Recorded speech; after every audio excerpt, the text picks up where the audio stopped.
Could be us. This could be us. So back to what I was saying. Could be us.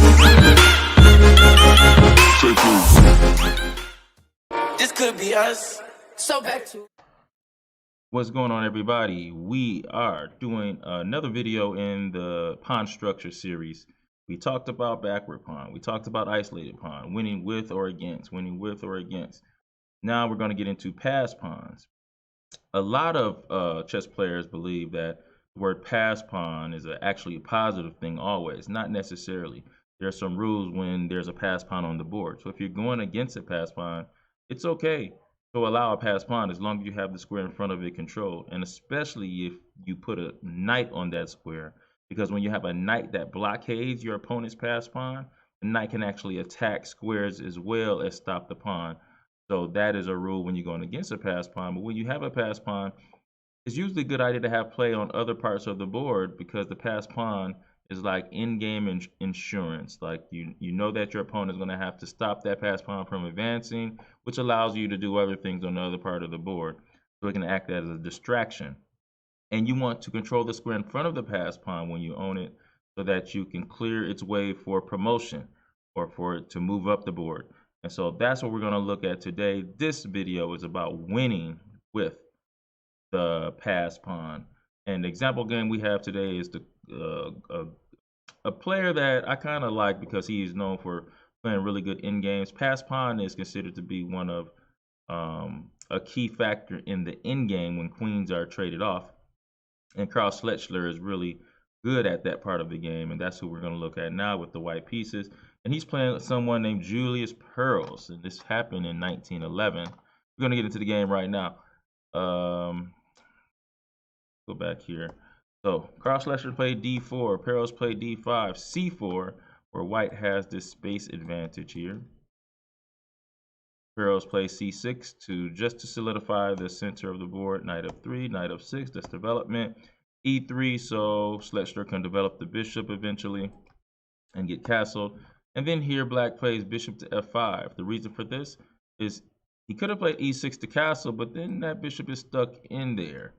Even though e6 helps you castle faster, some people prefer to get the bishop out before playing e6. So there are some negatives and some positives when you're playing the bishop early.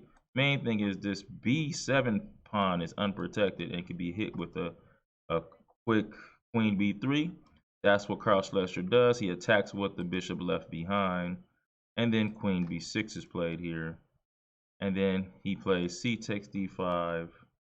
And then black plays queen takes b3. A takes b3. And here, bishop takes b1 was played here. And this is how black pulls the rook away from the open file.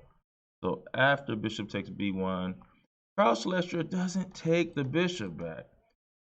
Guys, pause your videos right here. You can see the move here, white to move. Okay, here the move was d takes c6, exclamation mark right here, because he didn't take the bishop back. And his whole plan is he will get the piece back in a different way. c7 and then c8 is the plan here.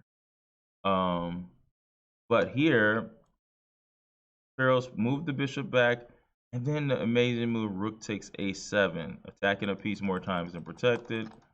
And after rook takes a7, c7, and the game is over.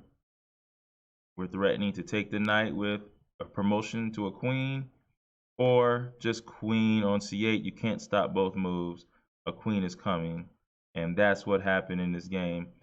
A victory for Schlechter only after 10 moves based on a passed pawn on the board. And so this is a prime example of how to win with a passed pawn. What a great game by one of the greatest players. He wasn't a world champion. Schlechter was, a really, really good player, as we can see here.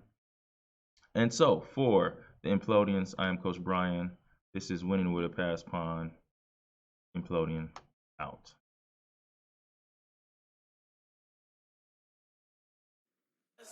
So back to what I was saying. Could be us. This could be us. So back to what I was saying.